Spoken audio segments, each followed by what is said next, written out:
அந்த ராஜராஜ சோழனோட வீரர்கள் வந்து இந்த விலாங்கு மீன் எலக்ட்ரிக் ஈல் ஃபிஷ் அப்படின்னு இருக்கும். அந்த எலக்ட்ரிக் ஈல் ஃபிஷ்ஷை மிகப்பெரிய அண்டாக்கல்ல வைத்து கொண்டு போய் எதிரி கப்பல் கிட்ட விட்டுருவாங்க. அந்த எலக்ட்ரிக் ஈல் ஃபிஷ்லேருந்து 600லேருந்து 900 ஓட்டுக்கு வந்து மின்சாரம் வரும். அந்த மின்சாரம் வந்து எதிரி கப்பலில் இருக்கிற ஆணிகளை நொறுக்கிடும். அதனால கப்பல் வந்து உருக்குழைந்து உடஞ்சு போயிடும். சில மணி நேரங்களில் ராஜராஜ சோழன் கப்பல் வந்து வெற்றி பெற்றுள்ளது அப்படின்னு அவர் வந்து அது பெருமையா சொல்லியிருக்காங்க. முழுக்க முழுக்க லத்தீன் மொழியில எழுதப்பட்ட நூல். எனக்கு லத்தீன் தெரியாது. சரி, என்ன பண்றதுன்னு எனக்கு தெரியல. சரி, என்ன பண்ணலாம், ராஜராஜ சோழனா போயிட்டு நம்ம பாட்டனை பத்தி ஏதோ செய்தி இருக்கும் அப்படின்ட்டு லத்தீன் படிக்கலாம் அப்படின்ட்டு லத்தீன் வந்து கொஞ்சம் கொஞ்சமா கூகுள்ல உட்காந்து படிக்க ஆரம்பிச்சேன். இது வந்து எதுவும் பொய் சொல்றதுக்கோ இதுல பொய் சொல்றதுக்கு ஒரு தேவையே கிடையாது. தமிழர்கள் வரலாறு அப்படின்றதுனால அதை பொய்யால கட்டி அமைக்கணும் அப்படின்றது ஒரு விருப்பமும் எனக்கும் கிடையாது, தம்பி மன்னனுக்கும் கிடையாது. எந்த ஒரு அறம் சார்ந்த தமிழருக்கும் அப்படி இருக்க முடியாது. ஏன்னா ராஜராஜ சோழனை பொறுத்த வரைக்குமே எல்லாமே உண்மையான விடயங்கள், உண்மையான செய்திகள்லாம் நடந்ததுனால மெய்கீர்த்தின்னு வேற எந்த மன்னரும் வைக்காதப்ப தன்னுடைய வரலாறு இதுதான் மெய்கீர்த்தின்னு வச்சது ராஜராஜ சோழன் தான். அது வந்ததுனாலதான் நம்மளுக்கே வரலாறு என்னன்னு நம்மளுக்கு தெரிய ஆரம்பிச்சு. அனைவருக்கும் வணக்கம். தமிழர் ஊடகத்தின் வாயிலாக அர்ஜுன். இன்னைக்கு நாம பார்க்க போற ஒரு தலைப்பு இப்போ சமீப காலமாகவே சர்ச்சைக்குரிய ஒரு தலைப்பா போயிட்டு இருக்கு. அது என்ன அப்படின்னா, ராஜராஜ சோழன், விலாங்கு மீன், தமிழர் வரலாற்றின் சர்ச்சை. அதை பற்றி தான் இன்னைக்கு நம்ம பார்க்க போறோம். வாங்க காணொலிக்குள்ளார போவோம்.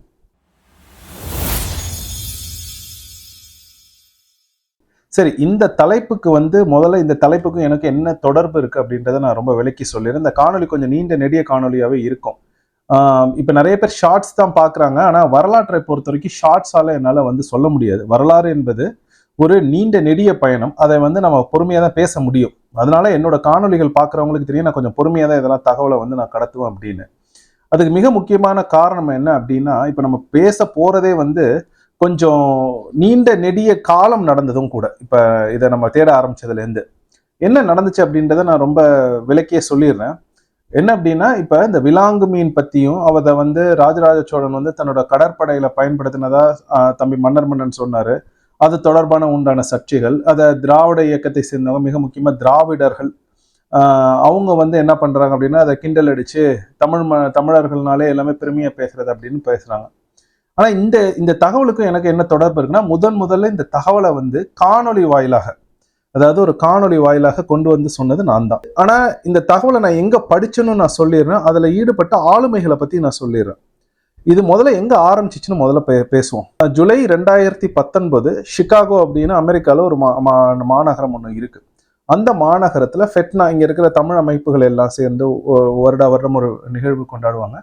அதே மாதிரி அங்க வந்து உலக தமிழாராய்ச்சியும் அங்க நடந்துச்சு. அந்த வேர்ல்ட் தமிழ் கான்ஃபரன்ஸ் அப்படின்ட்டு அவங்க சொல்லுவாங்க. அந்த இதுலேயும் வந்து நான் போய் கலந்துக்கிட்டேன். அங்கே கலந்துக்கிட்டப்ப என்ன ஆச்சு அப்படின்னா, நான் வந்து அங்கே வந்து ஸ்பென்சர் வெல்ஸ் அப்படின்னு இந்த genetic odyssey journey of a man அப்படின்னு நேஷனல் ஜியோகிராஃபியில் ஒரு ஆவணப்படமாக வந்துச்சு. அவர் அங்கே கலந்துக்கிறாருன்னு வந்துச்சு. எனக்கு வந்து அதில் ரொம்ப ஆர்வமாக இருந்தேன். ஏன்னா நான் அந்த ஆவணத்தோடலாம் படிச்சிருக்கேன், பார்த்துருக்கேன். சரி, அவரை போய் சந்திப்போம் அப்படின்ட்டு நான் வந்து சிகாகோ போயிருக்கேன். அந்த புகைப்படத்தில் நீங்கள் பார்த்தீங்கன்னா நான் நிற்பேன். ஐயா, அங்கே நம்ம தமிழர் ஒருத்தர், ஐயா அவர் பேர் வந்து மறந்துட்ட, பேராசிரியர் ஒருத்தர், அப்புறம் இந்த ஸ்பென்சர் வெல்ஸ், இவங்க எல்லாருமே நாங்கள் 3 பேருமே நின்று எடுத்துக்கிட்ட புகைப்படம் ஒன்று இருக்கும்.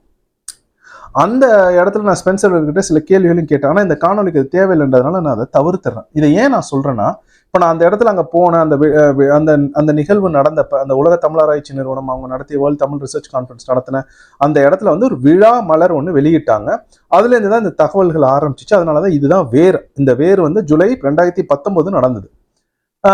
இப்ப ஜூலை 2019 நடந்துச்சு. அந்த விழா மலர்ல வந்து ஒரு கட்டுரை ஒண்ணு வந்துச்சு. அந்த விழா மலரை நான் படிச்சேன் அப்பவே.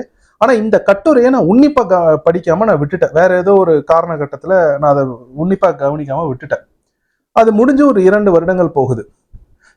செப்டம்பர் 2021 என் நண்பர் வந்து வெற்றி அப்படின்னு இங்க தமிழ் தேசியவாதி ஒருத்தர் நம்ம விர்ஜீனியால இருக்காரு. அவர் வந்து எனக்கு இந்த கட்டுரையை, அதாவது இந்த ஜூலை 2019 உலக தமிழாராய்ச்சி நிறுவனம் நடத்திய அந்த விழா மலர் வந்து வெளியிட்டப்ப அதுல இருந்த இந்த கட்டுரையை அவரு எனக்கு புகைப்படம் எடுத்து பகிரியில அனுப்பிச்சாரு. அது உலகில் கப்பற்படைக்கெல்லாம் முன்னோடி தமிழர்கள் அப்படின்னு ஒரு தலைப்பின் கட்டுரை. அந்த கட்டுரையை எழுதியவர் வந்து ஆனந்தன், சு ஆனந்தன் அவரோட பெயர் போடப்பட்டிருக்கின்றது. இதெல்லாம் நான் ஏன் சொல்றேன் அப்படின்னா, இந்த காணொலி வாயிலாக இவங்க எல்லாருக்குமே நம்ம வந்து அங்கீகாரத்தை கொடுக்கணும். யாரையும் மறைச்சிட்டு அவங்களோட தகவலை மறைச்சு நம்ம பேசக்கூடாது அப்படின்றதுக்காக அவங்களுக்கு இதை கொடுக்குறோம். அவங்க யாருன்னு கூட எனக்கு தெரியாது, ஆனந்தன், சு ஆனந்தன் யாருன்னு. அதுல வந்து ஒரு தகவல் ஒன்று கொடுக்கப்பட்டிருந்துச்சு. இந்த உலகின் கப்பற்படைக்கெல்லாம் முன்னோடி தமிழர்கள்ன்ற இதுல வந்து ஒரு தகவல் ஒன்று கொடுக்கப்பட்டிருந்துச்சு. அது என்ன அப்படின்னா, அந்த தகவல் அமெரிக்காவை சேர்ந்த ஒரு நிறுவனம் மெட்ரானிக் அப்படின்னு ஒரு நிறுவனம், மிகப்பெரிய நிறுவனம். அவங்க வந்து இந்த போர்ட்டபிள் பேஸ் மேக்கர்லாம் பண்ணுவாங்க. அந்த பேஸ் மேக்கரை வந்து கையில் எடுத்துட்டு போற மாதிரி கருவியா பண்ணி கொடுக்குற அந்த நிறுவனம் பயோமெடிக்கல் டிவைசஸ் அப்படிம்பாங்க. அப்ப இந்த நோயாளிகளை குணப்படுத்துவதற்கான இந்த உபகரணங்களை செய்கின்ற ஒரு நிறுவனம், கருவிகளை செய்கின்ற ஒரு நிறுவனம். அந்த நிறுவனத்தின் முதன்மை அதிகாரியே இருந்தவர் ஏர்ல் பக்கன், அவர் பேரு, அவரோட முழுமையான பேர் ஏர்ல் பக்கன். அவர் வந்து இந்த புகைப்படத்துல நீங்க பாத்தீங்கன்னாலே தெரியும், அவர் தான் இந்த நிறுவனத்தை உருவாக்கியவர், தோற்று விட்டுவர் அவர் தான், ஏர்ல் பக்கன் தான். அவர் வந்து என்னால சிறு வயதுலேருந்து அவருக்கு இந்த மின்சாரம்னா ரொம்ப ஆர்வம். அந்த மின்சாரத்திலேயே நிறைய பயன்படுத்தி அந்த தனித்திறன்பாங்களா, சீமானா சொல்லுவே தனித்திறன் கல்வி மாதிரி அவருக்கு அந்த தனித்திறன்ல அவர் வந்து அந்த நிறுவனத்தை உருவாக்கிட்டார். அவர் வந்து நம்ம மருத்துவர் ஐயா ஒருத்தவங்க இங்க இருக்காங்க அமெரிக்கால, அவங்க தமிழ்நாட்டை சேர்ந்தவங்க, ஜானகிராமன் அப்படின்னு. அவங்க தான் வந்து இந்த ஹார்வர்ட் தமிழ் இருக்கைக்கு மிகப்பெரிய ஒரு நன்கொடையாளர் வந்து அதை தோற்றுவித்தது. 2 மருத்துவர்கள், அதுல ஒருத்தர் ஐயா மருத்துவர் ஜானகிராமன் ஐயா அவர்கள், பெருமதிப்பிற்கும் மரியாதைக்கும் உரியவர். அவரை பார்த்தோன்னே ஏர்ல் பக்கன் கேட்டிருக்காரு, உங்க பேர் வந்து தமிழ் பெயர் மாதிரி இருக்கு, நீங்க தமிழ்நாட்டை சேர்ந்தவரா அப்படின்னு கேட்டோன்னு, ஆமா நான் வந்து தமிழ்நாட்டை சேர்ந்தவன்னு ஐயா மருத்துவர் ஜானகிராமன் சொல்லியிருக்காங்க. உன்னை ஏர்ல் பக்கன் என்ன சொல்லியிருக்காங்க அப்படின்னா, உங்களுக்கு ராஜராஜ சோழனை தெரியுமா அப்படின்னு கேட்டிருக்காங்க. இந்த கேள்வியை வந்து அந்த கட்டுரையில இருந்துச்சு. உடனே ஐயா மருத்துவர் ஜானகிராமன் என்ன சொன்னேன், நல்லாவே தெரியுமே, நான் தஞ்சாவூரை சேர்ந்தவன். ஐயா ஜானகிராமன் தஞ்சாவூரை சேர்ந்தவன். உடனே ஏர்ல் பக்கன் சொல்லியிருக்காரு, எனக்கு ராஜராஜ சோழனை நினைச்சாலே ரொம்ப பெருமையும் வியப்பாவும் இருக்கும் அப்படின்னு சொல்லிட்டு அவர் என்ன தகவல் சொல்றாருன்னா, அதாவது சோழர்களோட கப்பற்படை வந்து ரொம்ப வலிமை வாய்ந்ததா, உலகத்துல மிகப்பெரிய ஒரு கப்பற்படை அவங்க இருந்தது. மிக முக்கியமான காரணம் என்னன்னா, அந்த ராஜராஜ சோழனோட வீரர்கள் வந்து இந்த விலாங்க மீன், எலக்ட்ரிக் ஈல் ஃபிஷ் அப்படின்னு இருக்கும், அந்த எலக்ட்ரிக் ஈல் ஃபிஷ்ஷை மிகப்பெரிய அண்டாக்கல்ல வைத்து கொண்டு போய் எதிரி கப்பல் கிட்ட விட்டுருவாங்க. அந்த எலக்ட்ரிக் ஈல் ஃபிஷ்லேருந்து 600லேருந்து 900 வோல்ட் வந்து மின்சாரம் வரும். அந்த மின்சாரம் வந்து எதிரி கப்பல்ல இருக்கிற ஆணிகளை நொறுக்கிடும். அதனால கப்பல் வந்து உருக்குழைந்து உடஞ்சு போயிடும். சில மணி நேரங்களே ராஜராஜ சோழன் கப்பல் வந்து வெற்றி பெற்றுடுது அப்படின்னு அவர் வந்து அது பெருமையா சொல்லியிருக்காங்க. உடனே ஜானகிராமன் வந்து ஒரு தமிழர் அறம் அப்படின்னா அப்படி அப்படின்னு சொல்லிட்டு இல்லாம இவங்களுக்கு ஒரு கேள்வி வந்திருக்கு. ஏன்னா ஒருத்தவங்க ஒரு தகவலை சொல்றாங்க, அந்த தகவல் வந்து கொஞ்சம் கடினமா இருக்கு, அந்த காலகட்டத்தில் இப்படி இருக்குமான்னு. உடனே ஏன் என்ன கேட்கறாங்க, மறு கேள்வி என்ன வைக்கிறாங்கன்னா, அப்ப ஏன் தமிழர்களோட கப்பல் வந்து வீழ்ச்சி அடையாதா, சோழரோட கப்பல் வந்து இதே இந்த விலாங்க மீனால உடையாதா அப்படின்றதுக்கு ஏர்ல் பக்கன் சொல்லியிருக்காரு, தமிழரோட கப்பல்களை ஆணிகள் பயன்படுத்தாம வெறும் மரமா வச்சு மட்டுமே அவங்க கட்டியிருப்பாங்க அப்படின்னு சொல்லியிருக்காரு. இதுதான் அந்த கட்டுரையில இருந்த தகவல். இந்த தகவலை வெற்றி எனக்கு அனுப்புறாரு செப்டம்பர் 2021. இது வந்தது ஜூலை 2019, அந்த விழா மலர்லேயே வந்துருச்சு. நான் என்ன பண்ணேன்னா, அது வந்து நவம்பர் 12, 2021 நான் வந்து தமிழர் ஊடகத்தில் ஒரு காணொலி ஒன்று வெளியிட்டேன். ராஜராஜ சோழனோட சதய திருவிழா நவம்பர் 13, 2021. நான் 12ஆம் தேதி இந்த தகவலை வைத்து ராஜராஜ சோழன் அப்படின்னு சொல்லி ஒரு காணொலி வெளியிட்டேன். அந்த காணொலியிலேயே நான் தெளிவாக சொல்லியிருந்தேன், இந்த தகவல் வந்து இருக்கு, இந்த தகவலை வந்து எனக்கு எப்படி வந்து பிரைமரி சோர்ஸ் ஆஃப் எவிடன்ஸ், நான் எதையுமே வந்து வேர் தேடி போகிறேன். அதை நான் உங்களை என் காணொலிகள் பார்க்குற எல்லாருக்குமே தெரியும். ஒரு தகவல் எனக்கு கிடைச்சாலும் பிரைமரி சோர்ஸ் ஆஃப் எவிடன்ஸ் எங்க இருக்கு அப்படின்னு நான் போய் தேடுவேன். அப்படின்னா மூளை அந்த தகவல் எங்க இருந்து எடுக்கப்பட்டது அப்படின்னு நான் போய் தேடுவேன். நம்மளோட வரலாறு வந்து கல்வெட்டுகள்ல இருக்கு. அப்ப நான் கல்வெட்டுகள்ல இருந்து தான் என்னோட காணொலிகளை போட்டேன், வரலாற்றை படிக்கிறேன். அதே மாதிரி இந்த தகவல் ஏர்ல் பக்கனுக்கு எங்க இருந்து கிடைச்சிச்சு எனக்கு தெரியல. அதனால இந்த காணொலியை பார்க்குற யாராச்சும் எனக்கு சொல்லுங்கன்னு நான் அந்த காணொலியிலே தெளிவாக சொல்லியிருந்தேன். இப்போ என்ன நடந்துச்சு அப்படின்னா, இதை வந்து யாரும் மன்னன் தம்பிக்கு அனுப்பிச்சிருக்காங்க. அவர் பார்த்துட்டு அதை ஒரு தகவலாக அவர் சொல்றாரு. மன்னன் தம்பி வந்து இன்னொரு நூல் ஒன்று எழுதினார், ஆதித்த கரிகாலன் கொலை வழக்கு அப்படின்னு ஒரு நூல் எழுதினார். அந்த நூலை அவர் வெளியிடுறதுக்காக முயற்சி செஞ்சப்ப திராவிடர்கள் வழக்கம் போல மன்னன் மீது சேற்றை வரை இறைக்கிறது, இந்த ஈல் கதையை தான் பிடிச்சிக்கிட்டு எலக்ட்ரிக் ஈலா ஆவுன்னு கிண்டல் பண்றாங்க. ஏன் கிண்டல் பண்றாங்க அப்படின்னா, தமிழர்கள் மீது சேற்றை வரை இறைக்கணும். தமிழனுக்கு ஒரு வரலாறு கிடையாது, தமிழன் நமக்கு அடிமையான ஒரு கூட்டம், அந்த இனக்கூட்டம் ஏந்திரிக்கவே கூடாது. அவர்கள் வரலாற்றை சேற்றை வாரி இறைத்து களங்கப்படுத்தினால் மட்டும்தான் நாம தமிழ்நாட்டில் தமிழர்களை திராவிடர்கள் அப்படின்ற ஒரு ஆளுமைக்கு கீழே வச்சு ஆட்சி செஞ்சு அடிமையாக்கி வைக்க முடியுன்ற ஒரே ஒரு கெட்ட எண்ணம் தானே தவிர வேற எந்த ஒரு நல்ல எண்ணமும் அவங்களுக்கு கிடையாது. சரி, அது ஒரு ஓரமா வைப்போம். இந்த சர்ச்சை போன வருடம் வந்தப்பே நான் என்ன பண்ணேன், தம்பி மன்னன் கிட்ட நான் அழைச்சி பேசிட்டு நான் என்ன சொன்னேன், தம்பி இந்த தகவல் இந்த கட்டுரையிலிருந்து எடுக்கப்பட்டதுன்னு.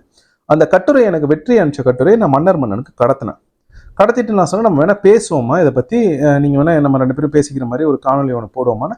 இல்லைன்னா நான் இதை விடுங்க, அவங்க ஏதோ சேட்டை வரை இறைச்சிட்டு போறாங்கன்னு தம்பி தயக்கம் காட்டினாரு. அவருக்கு வந்து அது ஒரு பெரிய விடயமா அவர் எடுத்துக்கலன்னு கூட சொல்லலாம், பெரிய செய்தியை எடுத்துக்கலாம். சரி, நானும் வந்து அதை விட்டுட்டேன். தம்பி வந்து சரி அவர் போக்குல இருக்கட்டும் அப்படின்ட்டு. ஆனா திரும்பவும் இப்போ என்னாச்சு அப்படின்னா இந்த சர்ச்சை வந்துச்சு. இந்த சர்ச்சை எதனால வருதுன்னா, இப்போ சில நாட்களுக்கு முன்னாடி தம்பி மன்னர் மன்னன் ஒரு காணொலி ஒன்று, நேர்காணல் ஒன்று கொடுத்திருந்தாரு. அந்த நேர்காணல்ல அவர் திராவிடத்தை கடுமையாக சாடி இருந்தார். அவர் சாடினதுல எந்த ஒரு தவறுமே கிடையாது. அவர் சொன்னது 100% உண்மை. வழக்கம் போல இந்த இதை எடுத்துட்டு வந்து திராவிடர்கள் வந்து திரும்ப பேச ஆரம்பிச்சாங்க. ஆனா நான் மன்னர் மன்னன் கிட்ட போன வருடம் பேசினதுக்கு அப்புறம் நான் சில வேலைகளை பண்ண ஆரம்பிச்சேன். அதை தான் இப்ப நான் சொல்ல போறது. என்ன பண்ண அப்படின்னா, சரி எனக்கு வந்து இது ஒரு, அதாவது என்ன சொல்றது, நெஞ்சில் தைத்த ஒரு முள் அப்படிம்பாங்களா, அந்த மாதிரி இருந்துகிட்டே இருந்துச்சு. எனக்கு நெருடலாவே இருந்துச்சு. இந்த தகவல் சொன்ன ஏர்ல் பக்கன் இப்போ உயிரோட இல்லை. அவர் உயிரோட இருந்திருந்தாலும் இந்த தகவல் எந்த நூல் எந்த அவர் எடுத்திருக்காருன்னு நம்ம பேசி வாங்கிடலாம். அவர் இப்போ உயிரோட இல்லை. ஆனா இந்த தகவலை அவர் சொன்னார்ல மருத்துவர் ஜானகிராமன், அவங்க இங்க அமெரிக்கால தான் இருக்காங்க அப்படின்ட்டு ஐயா மருத்துவர் ஜானகிராமன் கிட்ட நேரம் கேட்டு நான் அவரை அழைச்சு பேசினப்ப ஐயா கிட்ட கேட்டேன், ஐயா இந்த தகவல் உண்மையா, முதல்ல இந்த கட்டுரை இருக்கு, இந்த கட்டுரையில உங்க பெயர் பயன்படுத்தப்பட்டிருக்கின்றது, இந்த தகவல் உண்மையா, உங்ககிட்ட ஏர்ல் பக்கன் இந்த தகவலை சொன்னாரா அப்படின்னு. ஆமா தம்பி, அவங்க சொன்னது உண்மை, இந்த தகவல் அப்படியே 100% ஏர்ல் பக்கன் என்கிட்ட சொன்ன தகவல் தம்பி அப்படின்னா. நான் அப்ப ஐயா கிட்ட கேட்டேன், ஐயா உங்களுக்கு வந்து எந்த நூலை எதுவும் சொன்னாரா அப்படின்னு கேட்டப்ப, இல்லப்பா எனக்கு நினைவுல இல்லை, அவர் சொன்ன மாதிரி எனக்கு தெரியல அப்படின்ட்டாங்க. பரவாயில்லங்க, நான் தேடிக்கிறேன் அப்படின்னு நான் சொல்லிட்டு ஐயாவுக்கு நன்றி சொல்லிட்டு வச்சுட்டேன். தேட ஆரம்பிச்சப்ப எனக்கு வந்து என்ன அப்படின்னா, முதல்ல ஏர்ல் பக்கன் வந்து இறந்த ஆளும் கூட அவர் ஒரு நூலகம் கட்டியிருந்தார். அந்த நூலகத்துல அவர் என்ன பண்ணார்னா, உலகத்துல என்னென்ன நூல்கள் எல்லாம் இந்த மின்சாரத்தை பற்றிய தரவுகள் குறிப்புகள் எப்படின்னா வரலாற்றிலேருந்தே தரவுகள் குறிப்புகள்லாம் இருந்துச்சோ, அது ஓலைச்சுவடிகள், எல்லா கல்வெட்டுகள், மேனுஸ்கிரிப்ட்ஸ் எல்லாத்தையும் எடுத்து அதை ஒரு நூலகமா மினசோட்டால அவர் ஊருக்கு பக்கத்துல ஒரு நூலகம் அமைச்சிட்டார். நான் என்ன நினைச்சேன் அப்படின்னா, சரி ஒருவேளை அவங்க நூலகத்துல இருக்கும் அப்படின்ட்டு அவங்க நூலகத்தை அழைச்சி பேசிட்டு மின்னஞ்சல் அனுப்பிச்சு அப்புறம் தொடர்ச்சியா நான் பேசிக்கிட்டே இருந்தேன். அவங்க என்ன சொன்னாங்க அப்படின்னா, நீங்க சொல்ற தகவல் வந்து எங்ககிட்ட எங்க இருக்குன்னு தெரியல. ஏன்னா ஏர்ல் பக்கன் வந்து ஒரு 6000 நூல்கள் வச்சிருக்காரு, ஏகப்பட்ட பழமையான ஓலைச்சுவடிகள் அந்த மாதிரிலாம் நிறைய இருக்குங்க, இதுல நீங்க சொல்ற தகவல் எங்க இருக்குன்னு எங்களுக்கு தெரியல அப்படின்னாங்க. எனக்கு என்னன்னா, என்னால மினசோட்டா போய் தேடுறதுக்கு எனக்கு சிக்கல் கிடையாது. ஆனா நம்ம அந்த நூல்கள்ல இருந்தே நம்ம கண்டுபிடிச்சிடலாம்னா, நூல்கள் எல்லாமே பெருமளவு வலைத்தளத்துல இருக்கு அப்படின்ட்டு நான் என்ன பண்ணேன், சரி எனக்கு ஏதாச்சும் நீங்க ஒரு வழி சொல்ல முடியுமா அப்படின்னு நான் கேட்டேன். அந்த நூலகத்துல இருந்த வேலை செஞ்சவர் என்ன சொன்னார் என்கிட்ட, சரி நீங்க என்ன பண்றீங்க அப்படின்னா, இந்த நூலகத்துல இருக்கிற நூல்களை பற்றி அவர் நூல் ஒண்ணு வெளியிட்டிருக்காரு. நல்லா புரிஞ்சுங்க, ஏர்ல் பக்கன் ஒரு நூலகம் கட்டி உலகத்தில் வந்து எங்கெங்கெல்லாம் மின்சாரத்தை பற்றிய செய்திகள் குறிப்புகள் வரலாற்றிலிருந்து இருக்கின்றதோ அதை எல்லாவற்றையும் எடுத்து அந்த நூலகத்துல வச்சுட்டார். அதை வந்து அவர் வந்து ஒரு நேர்டு அப்படிம்பாங்களா, அந்த மாதிரி அவருக்கு மின்சாரம்னாலே அது ஒரு ஆசை அவருக்கு. அதை பத்தி படிக்கணும், வரலாற்றுல எங்க பயன்படுத்தினாங்க அதெல்லாம் படிக்கணும்னு அவருக்கு ஒரு ஆசை. அதற்காக ஒரு நூலகம் ஒன்று கட்டி அந்த நூல்கள் எல்லாத்தையும் அவர் வச்சிருக்காரு. இப்ப எனக்கு என்னன்னா, அந்த நூலகத்துல என்ன நூல்னு எனக்கு தெரியல, யாருக்கும் தெரியல, ஏர்ல் பக்கன் உயிரோட இல்லை. நான் அதனால அந்த நூலகத்தை கேட்டப்ப அந்த நூலகக்காரர் என்ன சொன்னார்னா, தம்பி இந்த நூலை எடுத்து நீங்க ஒன்று இருக்கு, அந்த நூலை நீங்க வாங்கி படிச்சீங்கன்னா அதுல என்னென்னலாம் நூல்கள் எங்க நூலகத்துல இருக்குன்னு தெரியும், அதுல எதுவும் கிடைக்குதான்னு பாருங்க அப்படின்னா. சரிங்க அப்படின்ட்டு நான் அதை தேட ஆரம்பிச்சப்ப அவர் சொன்ன அந்த நூல் தான் இந்த இங்க வச்சிருக்கேன்ல, இதுதான். நீங்க பாத்தீங்கன்னா books and manuscripts of the பக்கன் அப்படின்னு இருக்கு. இந்த நூல்ல அவரோட நூலகத்துல இருக்கிற எல்லா நூல்களை பற்றிய தரவுகள் எல்லாமே இதுல இருக்கு. அப்ப அந்த நூல்கள் ஒவ்வொரு நூலும் என்ன, அந்த நூல் எந்த வருடம் வெளியிட்டப்பட்டது அப்படின்ற எல்லாமே இருக்கு. இந்த நூலை நான் வாங்கிட்டேன். இந்த நூலை வாங்கி போன வருடமே நான் படிக்க ஆரம்பிச்சிட்டேன்.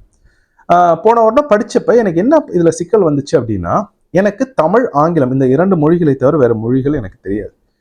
அவர் ஏர்ல் பக்கன் எடுத்து அந்த பண்டைய கால நூல்கள் எல்லாத்தையும் தொகுத்து இது பண்ணப்ப அதுல நிறைய லத்தீன் மொழி, பிரெஞ்சு, ஜெர்மன் இந்த நூல்கள் எல்லாம் இருக்கு. ஏன்னா ஒவ்வொரு நாட்டிலையும் மின்சாரத்தை பற்றி யார் யார் பேசினாங்களோ வரலாற்றுல அந்த நூல்கள் அனைத்தையும் அவர் வந்து நூலகத்துல வச்சிருக்காரு. ஏர்ல் பக்கனோட நூலகத்துல இருக்கு. சரி அப்புறம் என்ன பண்ண, நான் வந்து அவரை கூப்பிட்டு திரும்ப கேட்டேன், ஏன் எனக்கு ரொம்ப கடினமா இருக்கு, ஏதாச்சும் சில எனக்கு குறிப்புகள் மாதிரியாச்சும் எனக்கு கொடுங்க, எனக்கு எப்படி இதை வந்து அணுகிறதுன்னு தெரியல அப்படின்னு. அந்த நூலகத்துல இருந்தவர் என்ன சொன்னார்னா, சரி லத்தீன் நூல்கள் சில முக்கியமான நூல்கள் இருக்கு, அதுல எதுவும் இருக்கான்னு பாருங்க, நீங்க வந்து மீனை பத்தி குறிப்பிடுறப்ப நீங்க அந்த ஸ்பெக்குலம் நேச்சுராலே அப்படின்னு ஒரு நூல் ஒன்று இருக்கு, அதை நீங்க பாருங்க அப்படின்னு. சரி அந்த நூலை இது பண்ணுவோம் அப்படின்ட்டு அதை தேடினேன். முதல்ல இந்த நூல் இருக்குல்ல, அந்த நூலகத்துல பத்தி இந்த நூல்கள் இருக்குல்ல, இந்த நூல்ல என்ன குறிப்புகள் இருக்கு அப்படின்னா, அவர்கள் மனிதர்கள் வந்து மின்சாரத்தை வந்து எங்க முதல்ல பாக்குறாங்க அப்படின்னா, இந்த மாதிரி ஒரு இது இருக்கு மின்சாரம்ன்ற மாதிரி ஒரு ஒரு ஒரு ஒரு கருத்தியல் எப்படி இருக்கு அப்படின்னா, அவங்க மீன்கள்ல தான் பாக்குறாங்க. அதனாலதான் ஏர்ல் பக்கன் மீனை பத்தி ஜானகிராமன் கிட்ட பேசியிருக்காங்க. இந்த நூல்ல எடுத்து நீங்க படிச்சீங்க அப்படின்னாலே தெரியும். டொர்பீடோ அப்படின்னு ஒரு மீன், அதே மாதிரி எலக்ட்ரிக் ஈல் ஃபிஷ், இந்த விலாங்கு மீன், மின்சாரத்தை செலுத்துகின்ற இந்த விலாங்கு மீனை பத்தி அவங்க குறிப்புகள் எழுதி வச்சிருக்காங்க. 11ஆம் நூற்றாண்டு 12ஆம் நூற்றாண்டுல இதை பற்றி இருக்கு. மிக முக்கியமாக மிகப்பெரிய குதிரைகளையே செயலிழக்க செய்யக்கூடிய மீன்கள் அந்த மின்சாரத்தை அதுங்க செலுத்துதுங்க அப்படின்றதுனால அதை பற்றி நிறைய ஆராய்ச்சிகள் அப்பயே பண்றாங்க. நம்ம சொல்றோம் இப்ப இந்த நூற்றாண்டுல இதெல்லாம் பண்றோம், நம்ம சயின்டிபிக் டிஸ்கவரிஸ் விஞ்ஞானத்தை பத்தி அப்பவே மக்கள் பண்ண ஆரம்பிச்சிட்டாங்க. மிக முக்கியமா அவங்க என்ன பண்றாங்கன்னா, இந்த மின்சாரத்தை கொண்டு இந்த நோயாளிகளை குணப்படுத்துவதற்கு, இந்த எலக்ட்ரிக் ஷாக்ஸை வச்சு நோயாளிகளை குணப்படுத்துவதற்கு எதுவும் பண்ண முடியுமான ஆராய்ச்சிலாம் பண்ணியிருக்காங்க. இப்ப நம்ம இப்போ இதெல்லாம் உட்காந்து படிக்கிறதுனால நம்மளுக்கு தெரியுது. நம்ம நினைக்கிறோம் 2 இதை வச்சு இணைச்சா வந்து மின்சாரம் வருதுன்னு. அவங்க அப்படி பார்க்கல. அதை வந்து இயற்கையிலேருந்து தான் அவங்க எடுத்திருக்காங்க அப்படின்னு தான் சொல்லணும். பறவையை கண்டான் விமானம் படைத்தான் ஒரு பாடல் இருக்கும். அந்த மாதிரி இந்த விலாங்கு மீன்லாம் பார்த்துட்டு அதுல இருந்து இருக்கிற அந்த மின்சார குணத்தை வச்சுதான் இவங்க இதெல்லாம் கண்டுபிடிக்கிறாங்க. அப்ப அதனாலதான் வந்து அந்த டார்பீடோ ஃபிஷ், எலக்ட்ரிக் ஈல் ஃபிஷ் பத்தி இருக்கு குறிப்புகள். அதுல வந்து ஏர்ல் பக்கன் வந்து நம்ம ஐயா ஜானகிராமன் கிட்ட சொல்லியிருக்காங்க. சரி, நான் என்ன பண்ண அப்புறம் ஸ்பெக்குலம் நேச்சுரலே அப்படின்ற அந்த நூல் இருக்குல்ல, அந்த நூலை பதிவிறக்கம் பண்ணுவோன்னு, எனக்கு அந்த நூலை நான் பேர் கூட கேட்டது கிடையாது. அதை பதிவிறக்கம் பண்றதுக்கு நான் தேடினேன். அது வந்து அந்த நூலை பத்தி நான் சொல்லிடுறேன் அது என்ன நூல்னு.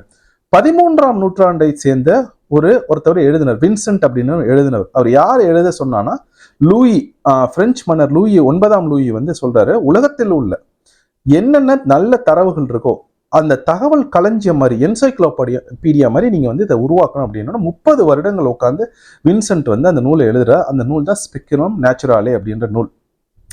அந்த நூலை நான் பதிவிறக்கம் பண்ணிட்டேன். அந்த நூலை பதிவிறக்கம் பண்ணி நான் படிக்க ஆரம்பிச்சேன். அதுல இன்னொரு பெரிய சிக்கல் என்னன்னா, அந்த முழுக்க லத்தீன் மொழியில எழுதப்பட்ட நூல். எனக்கு லத்தீன் தெரியாது. சரி, என்ன பண்றதுன்னு எனக்கு தெரியல. சரி, என்ன பண்ணலாம், ராஜராஜ சோழனா போயிட்டு நம்ம பாட்டனை பத்தி ஏதோ செய்தி இருக்கும் அப்படின்ட்டு லத்தீன் படிக்கலாம் அப்படின்ட்டு லத்தீன் வந்து கொஞ்சம் கொஞ்சமா கூகுள்ல உட்காந்து படிக்க ஆரம்பிச்சேன். என்னால என்ன முடியுமோ ஒரு 2 வாரம் நான் முயற்சி செஞ்சேன் லத்தீன் படிக்கிறதுக்கு. அதுவும் அந்த பண்டைய கால லத்தீன். அது அந்த லத்தீன் வந்து ஒரு மாதிரி எழுதுன மாதிரி இருக்கும், தட்டச்சு பண்ண மாதிரி இருக்காது, எழுதுன மாதிரி இருக்கும். அந்த மேனுஸ்கிரிப்ட்ஸா இருக்கும் அந்த ஸ்பெக்குலம் நேச்சுரலே நூல்ல. அது ஒரு 1000 பக்கத்துக்கு மேல இருக்கு. எனக்கு அதுல எங்க போய் என்னத்தை தேடுறது அப்படின்னு ஒண்ணுமே புரியல. ஆனா நான் முயற்சி செஞ்சேன், தேடினேன். சில இதை வந்து மொழி மாற்றம் செஞ்சேன். அந்த ஸ்பெக்குலம் நேச்சுரல்ல இருக்கிறத எல்லாத்தையும் இணைச்சு அதை வந்து மொழி மாற்றம் செஞ்சு அதை புரிஞ்சுக்கிட்ட முயற்சி செஞ்சேன். சில முக்கியமான தரவுகள்லாம் பார்த்தேன்.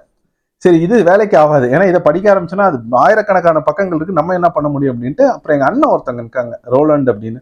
அந்த அண்ணனை கூப்பிட்டு, அவங்க ஒரு ஆசிரியராக இருக்காங்க, அவங்கள கூப்பிட்டு பேசினேன். அவங்க சொன்னாங்க, நான் அவங்ககிட்ட கேட்டானே, உங்களுக்கு வந்து யாராச்சும் லத்தீன் தெரிஞ்ச ஆசிரியர்கள் யாராச்சும் இருந்தா சொல்லுங்கண்ணே, எனக்கு இது வேணும் அப்படின்னு. எனக்கு இது வேணும்னா அப்படின்னு நான் சொல்லிட்டேன். எனக்கு தகவல் வேணும் அப்படின்னா வேணும் அப்படின்னு நான் சொல்லிடுவோம். ரொம்ப விடாப்படியா இருப்பேன். சரி, நான் அண்ணன் என்ன சொன்னாங்க, சரி எனக்கு என்னோட தெரிஞ்ச ஒரு பேராசிரியர் இருக்காங்க, ஒரு ஆசிரியர், அவங்ககிட்ட கேட்போம் அப்படின்னு அவங்க கிட்ட பேசி மின்னஞ்சல் அனுப்பிச்சோம். அவங்களால அதிகமாக உதவ முடியல, ஆனால் முயற்சி செஞ்சு பார்த்தாங்க. அப்புறம் கனடால ஒரு பாதிரியார் ஒருத்தர் இருந்தார், தமிழ் பாதிரியார். அவருக்கு அழைச்சி நான் கேட்டேன், ஐயா உங்களால எதுவும் பண்ண முடியுமா அப்படின்னு. நாங்கள் முயற்சி செஞ்சிருந்தாங்க, அவங்களாலையும் பண்ண முடியல. பிரான்ஸ்ல ஒரு தம்பி ஒருத்தர் இருக்கார், பிரான்ஸ்ல இருக்க தம்பி அழைச்சி நான் பேசினேன். தம்பி, எனக்கு இந்த மாதிரி ஒரு உதவி வேணும், இந்த நூல் வந்து லத்தீன் மொழியில இருக்க, உங்களுக்கு யாராச்சும் தெரிஞ்சா லத்தீன் தெரிஞ்சவங்க யாராச்சும் வச்சு இது பண்ண முடியுமா. அவரும் என்ன பண்ணாரு, அண்ணா நான் முயற்சி செஞ்சு பாக்குறேனாரு. ஆனா அவராலையும் எதுவும் தகவல் எடுக்க முடியல. சரி, திரும்ப இந்த நூலையே படிப்போம் அப்படின்னு இந்த நூலை படிக்கிறப்ப ஏர்ல் பக்கனுக்கு மொழிபெயர்த்த ஒரு அம்மாவோட பெயர் வந்து இந்த நூல்ல இருந்துச்சு. அப்புறம் நான் என்ன பண்ணேன், அந்த அம்மா இருக்காங்களா அப்படின்னு பார்த்தா அந்த அம்மா உயிரோட இருக்காங்க, ஐரோப்பால இருக்காங்க. நான் அவங்கள தொடர்பு கொண்டு நான் மின்னஞ்சல் அனுப்பிச்சு அவங்ககிட்ட கேட்டேன், எனக்கு வந்து இந்த மாதிரி உதவி வேணும், நீங்க வந்து ஏர்ல் பக்கனுக்கு மொழிபெயர்ப்பு செஞ்சு பண்ணியிருக்கீங்க, இந்த தகவல் ஏர்ல் பக்கன் எந்த நூல்ல படிச்சாருன்னு எனக்கு தகவல் வேணும் அப்படின்னு. அவங்க சொன்னாங்க, பல வருடங்கள் ஆயிடுச்சு அது நடந்து, ஆனா எனக்கு வந்து தெரியலையே அப்படின்னாங்க. அப்ப நான் சொன்னேன், இந்த ஸ்பெக்குலம் நேச்சுரலேல இருக்கிறதுக்கு வாய்ப்புகள் இருக்குன்றாங்க, நீங்க எனக்காக யாராச்சும் எனக்கு மொழிபெயர்ப்பு செஞ்சு அந்த தகவல் வந்து அந்த ஸ்பெக்குலம் நேச்சுரலேல இருக்கா அப்படின்னு பாருங்க. ஏன்னா ஸ்பெக்குலம் நேச்சுரலே ஆங்கிலத்தில் மொழிபெயர்க்கப்படலை, அதனால அதை லத்தீன் தெரிஞ்சவங்க மட்டும்தான் படிக்க முடியும். அவங்க என்ன பண்ணாங்கன்னா, ஸ்பெக்குலம் நேச்சுரலே ஊறி போன 2 லத்தீன் தெரிஞ்ச ஆட்களை கூப்பிட்டு எனக்கு மின்னஞ்சல் அனுப்பிச்சு அவங்க எல்லாரையும் வச்சு நாங்க தேடுறோம். ரொம்ப நாளா தேடுறோம். நாங்களும் தேடி பார்த்ததுல கடைசியில அவங்க சொன்னாங்க, இல்ல தம்பி, அந்த தகவல் வந்து இந்த ஸ்பெக்குலம் நேச்சுரலே இல்லை, ஒருவேளை இது வந்து வேற ஏதாச்சும் நூல்ல இருக்கலாம், இல்ல ஸ்பெக்குலம் நேச்சுரலே மறுபதிப்பு ஒண்ணு வந்துச்சு, அதுல கையினால் எழுதப்பட்ட தகவல்கள்லாம் அடங்கி அது வந்து ஐரோப்பால எல்லாம் இருக்கு, ஒருவேளை அதுல இருக்கும் அப்படின்னு சொன்னாங்க. எனக்கு ரொம்ப வந்து வெறுத்து போயிடுச்சு. என்னன்னா நான் தேடி எனக்கு கிடைக்காம போனதுல இது ஒண்ணு. வேற எதுவுமே நான் அவ்வளவா தேடினா கிடைச்சிடும். 6 மாதங்கள் ஆகும், 1 வருஷம் ஆகும், ஆனா கிடைச்சிடும். ஆனா ரொம்ப வருடங்களா நான் தேடிட்டு இருக்கேன், எனக்கு இது கிடைக்காம இருக்கு. அப்ப நான் என்ன பண்ணேன், சரி அவங்க எல்லாருக்கும் நன்றி சொல்லிட்டேன். ஏன்னா நம்மளுக்காக வேலை செஞ்சிருக்காங்க, அவங்களுக்கு நன்றி சொல்லிட்டு நான் என்ன பண்ணேன்னா, அப்புறம் இதை வந்து ஐயா மருத்துவர் ஜானகிராமன் அவங்களை அழைச்சி நான் சொன்னேன், இந்த மாதிரி நாங்கள் தேடினது கிடைக்கலங்கய்யா அப்படின்னு. ஐயா சொன்னாங்க, பரவாயில்லப்பா, அதனால என்ன, நீங்க இதை முயற்சி செஞ்சு பார்த்தீங்கன்னா அது முடிஞ்சிருச்சு. சரி, அது சர்ச்சை முடிஞ்சிருச்சு, நம்ம வேற எங்கேயாச்சும் எப்பயாச்சும் ஒரு ரூபத்துல நம்மளுக்கு தகவல் வரும் அப்படின்னு நான் நம்பினேன். ஆனா அது வரல. இப்போ அதான் இப்போ ஒரு 3-4 மாதங்கள் தேடி போனாங்க எல்லாம் சேர்ந்து. ஆனா நானும் மொழிபெயர்ப்பு பண்ணி பார்த்தேன், லத்தீன் கத்துக்க பார்த்தேன், என்னென்னமோ முயற்சி செஞ்சேன், எனக்கு அது கிடைக்கல. எனக்கு அப்படிதான் சொல்லணும், அதுதான் உண்மை. எவ்வளவு முயற்சி செஞ்சாலும் கிடைக்கல. அப்ப எனக்கு என்னன்னா, திரும்ப இது வந்து ஒரு சர்ச்சையானப்ப சரி இதை பத்தி பேசிடுவோம். நம்ம வந்து இது வந்து எதுவும் பொய் சொல்றதுக்கோ, இதுல பொய் சொல்றதுக்கு ஒரு தேவையே கிடையாது. தமிழர்கள் வரலாறு அப்படின்றதுனால அதை பொய்யால கட்டி அமைக்கணும் அப்படின்றது ஒரு விருப்பமும் எனக்கும் கிடையாது, தம்பி மன்னர் மன்னனுக்கு கிடையாது, எந்த ஒரு அறம் சார்ந்த தமிழருக்கும் அப்படி இருக்க முடியாது. ஏன்னா ராஜராஜ சோழனை பொறுத்த வரைக்குமே எல்லாமே உண்மையான விடயங்கள், உண்மையான செய்திகள் தான் நடந்ததுனால மெய்கீர்த்தின்னு வேற எந்த மன்னரும் வைக்காதப்ப தன்னுடைய வரலாறு இதுதான் மெய்கீர்த்தின்னு வச்சது ராஜராஜ சோழன் தான். அது வந்ததுனாலதான் நம்மளுக்கே வரலாறு என்னன்னு நம்மளுக்கு தெரிய ஆரம்பிச்சிச்சு. அப்ப எப்பயுமே மெய்யா இருக்கணும் அப்படின்னு நினைக்கிற ஒரு பாட்டனுக்கு, ஒரு மன்னனுக்கு, ஒரு பேரரசனுக்கு நம்மளால ஏதாச்சும் செய்ய முடியுமானா இது இந்த இடத்துல நம்மள கொஞ்சம் தவறிட்டோம் அப்படின்னு தான் ஏத்துக்கணும். இதுல இன்னொரு வாய்ப்பா இதை நான் பாக்குறேன். என்ன அப்படின்னா, ஒருவேளை இந்த காணொலியை பார்த்துக்கிட்டு இருக்க யாராச்சும் ஒரு தமிழர்கள், உங்களுக்கு லத்தீன் மொழியோ இல்ல உங்கள் நண்பர்கள் யாருக்காச்சும் லத்தீன் மொழியோ தெரிஞ்சிச்சு அப்படின்னா, மினசோட்டால இருக்கிற அந்த பக்கன் மியூசியம்ல போய் அந்த நூல்கள்ல தேடி கண்டுபிடிக்கிறதுக்கு ஒரு வாய்ப்பு. அப்படி இல்லையா, ஐரோப்பால இருக்கிற மிகப்பெரிய நூலகங்கள்ல இந்த ஸ்பெக்குலம் நேச்சுரலே நூல்லையோ இல்ல ஸ்பெக்குலம் ஹிஸ்டாரியால் இன்னொரு நூல் ஒன்று இருக்கும், இந்த 2 நூல்கள்ல இந்த தகவல் இருக்கிறதுக்கான வாய்ப்புகள் அதிகம். ஏன்னா இது ஆங்கிலத்துல இந்த தகவல் இருக்கிறதுக்கான வாய்ப்புகள் ரொம்ப கம்மி. ஏன்னா ஆங்கிலத்துல இருந்துச்சுன்னா ஏதோ ஒரு தமிழர் படிச்சு இதை வந்து வெளியில கொண்டு வந்துருவாங்க. அப்ப ஆங்கிலத்துல இல்ல. மிக முக்கியமா, மிக துல்லியமா ஏர்ல் பக்கன் வந்து இது ராஜராஜ சோழன் தான் அப்படின்னு சொல்லியிருக்காங்க அப்படின்னா, அந்த மேன்யூஸ்கிரிப்ட் ஓலைச்சுவடிகளோ வேற எதுலயோ இந்த தகவல் இருக்கு. நான் உங்களுக்கு முன்னாடியே சொல்லியிருக்கேன், தமிழர்களோட ஓலைச்சுவடிகளுக்கு என்னப்பா மதிப்பு இருக்குன்னு திராவிடர்கள் கிண்டல் பண்றப்ப ஏர்ல் பக்கனே சொல்லியிருக்காரு, இந்த மாதிரி ஒரு நூலகத்தை கட்டி அமைக்கிறப்ப இந்த பிளாக் மார்க்கெட்ல வந்து நிறைய இந்த மாதிரி தகவல்கள் கிடைச்சிச்சு அப்படின்ட்டு. அப்ப நம்ம வந்து அறிவு இல்லைன்னு நினைக்கிறோம், ஆனா உலகிற்கு அறிவை தமிழர்கள் கற்றுக் கொடுத்தாங்கன்னு நம்ம சொல்றது உண்மைதான். அப்ப இதெல்லாம் எப்படி கடத்தப்படுதுன்னா, இந்த மாதிரி ஓலைச்சுவடிகள் தான். ஏற்கனவே இருந்த ஓலைச்சுவடிகள் எல்லாத்தையும் கடத்திட்டு போய் ஜெர்மனியில ஒரு கூட்டம் வித்துருச்சு. அது யாருன்னு உங்களுக்கு சொல்லணுன்றதுக்கே இல்லை. அப்ப இந்த மாதிரி முக்கியமான தகவல்கள் ஓலைச்சுவடிகள் தான் தமிழ்நாட்டுல இருந்துச்சு. இப்ப எனக்கு என்ன அப்படின்னா, இந்த வாய்ப்பை பயன்படுத்திக்கிட்டு இந்த காணொலியை பார்க்குற யாராச்சும் ஒரு நல்ல உள்ளம், ஒரு நல்ல தமிழ் உள்ளம், அறம் சார்ந்த தமிழர்கள் யாராச்சும் ஒருத்தவங்க உங்களால முடிஞ்சிச்சு அப்படின்னா லத்தீன் மொழி தெரிஞ்ச யாரையாச்சும் வச்சு ஐரோப்பால இருக்கிற இந்த நூல்கள் ஸ்பெக்குலம் நேச்சுரலே இதுல எதுலையாச்சும் இந்த தகவல் இருக்கும் அப்படின்றது என்னுடைய கணிப்பு. இது ஆங்கிலத்துல கிடையாது இந்த தகவல். ஏன்னா இந்த தகவல் வந்து 12ஆம் நூற்றாண்டு 13ஆம் நூற்றாண்டிலேயே எழுதப்பட்டிருக்கின்றது. அதை வந்து நம்ம நல்ல நுட்பமா விளங்கிக்கணும். அப்ப இந்த தகவல் இருக்கணும் அப்படின்னா மிக பழமையான ஒரு லத்தீன் நூல்ல தான் இருக்கணும் அப்படின்றது என்னுடைய கணிப்பு. ஏன்னா ஆங்கிலத்தை இருந்துச்சுன்னா கண்டுபிடிச்சிடலாம் அப்படின்றது தான். இப்ப இதுல எனக்கு என்ன வருத்தம் அப்படின்னா, அதாவது இந்த மாதிரி ஒரு தகவல் வந்து தமிழ் மன்னர்களை பற்றி வருது, தமிழர்களை பற்றி வருதுன்னா தமிழ்நாடு அரசாங்கம் தான் முனைப்பா இருந்து பண்ணணும். ஆனா ஐயா ஸ்டாலினும் சரி, உதயநிதி ஸ்டாலின் அண்ணனும் சரி, நம்ம ஐயா வீரமணியும் சரி அதை நடக்க விடாம பார்த்துப்பாங்க. எனக்கு இன்னொரு பயம் என்னன்னா, இந்த தகவல் ஏர்ல் பக்கன் மியூசியம்ல இருக்கு, ஏர்ல் பக்கனோட நூலகத்துல இருக்கு அப்படின்னு நான் சொல்றத கேட்டு யாராச்சும் அதை எரிச்சிருவாங்களோன்னு ஒரு பயமும் இருக்கு. என்னடா தம்பி இப்படி பேசுறேன்னு நினைக்காதீங்க. திராவிடர்கள் அவ்வளவு மோசமான ஒரு இனம் அப்படின்னு எனக்கு நல்லா தெரியும். அதனாலதான் நான் சொல்றேன். அதுவும் தமிழர்களை பற்றி இவ்வளோ அறிவு சார்ந்த ஒரு தகவல் இருக்கு அப்படின்னா, அது ஐயா பெரியாருக்கு முன்னாடி 1000 வருஷத்துக்கு முன்னாடி ஒரு தமிழ் மன்னனால் செய்ய முடிச்சுன்னா அதை அவங்களால பொறுத்துக்க முடியாது, ஏற்றுக்கொள்ள முடியாது. அதனால எரிக்கிறதுக்கு கூட அவங்க வாய்ப்புகள் இருக்கு. அதுதான் எனக்கு ஒரு பயம் இந்த தகவலை வெளியில சொல்றதுக்கு அப்படின்றது. இதையெல்லாம் தாண்டி இந்த தகவல் ஒருவேளை திருமலை நாயக்கர் வந்து மீன்களை கொண்டு வந்து கப்பற்படையை வச்சு எதிரிகளை அழிச்சார் அப்படின்னு ஒரு தகவல் வந்துருந்துச்சுன்னா, இந்நேரம் தமிழ்நாடு அரசு வரிஞ்சு கட்டிக்கிட்டு 20 கோடியோ 30 கோடியோ செலவு பண்ணி அது எந்த நூல்னு கண்டுபிடிச்சிருப்பாங்க. நம்ம ஐயா மானமிகு ஆசிரியர் கி வீரமணி பால்காவடி ஒன்று எடுத்துக்கிட்டு திருமலை நாயக்கருக்கு மதுரையில் ஒரு மிகப்பெரிய வள்ளுவர் வந்து 133 அடினா இவர் 134 அடிக்கு திருமலை நாயக்கருக்கு சிலையை வச்சு இவர் இல்லைன்னா தமிழநாடே இல்லை, தமிழர்களே இல்லை அப்படின்னு நம்ம ஐயா வீரமணி கொதிச்சிருப்பாரு. அப்ப இந்த மாதிரிலாம் இல்லாம ஒரு தமிழரா, ஒரு தமிழ் மண்ணுக்காகவும் மக்களுக்காகவும் இருந்துட்டாரே ராஜராஜ சோழன், ஒரு பச்சை தமிழரா இருந்துட்டாரேன்னு ஒரு வருத்தம் எனக்கு எப்பயுமே உண்டு. இந்த காணொலி நான் வந்து காணொலியே எடுக்கணும்னு நினைக்கல. மனசுல என்ன பட்டுச்சு, நாங்கள் என்னென்னலாம் பண்ணோம், எவ்வளோ நான் தேடினேன் அப்படின்றத சொல்லணும் அப்படின்னு தான் நான் எடுத்தேன். இதுல எனக்கு வந்து வருத்தம் கிடையாது, எனக்கு கிடைக்கலையே அப்படின்னு. வேற யாருக்கும் இது ஒரு வாய்ப்பா அமையலாம். நீங்க வந்து நான் திரும்பவும் சொல்றேன், ராஜராஜ சோழன் கிட்ட இருந்து நான் தினமும் போய் ராஜராஜ சோழன் மெய்கீர்த்திய பாடி அவரோட ஓவியத்தை பார்த்து பாடுறது அதெல்லாம் ஒரு காரணம் என்னன்னா, அவர்கிட்ட இருக்கிற நல்ல குணங்களை நம்மளும் எடுத்துக்கலாம்.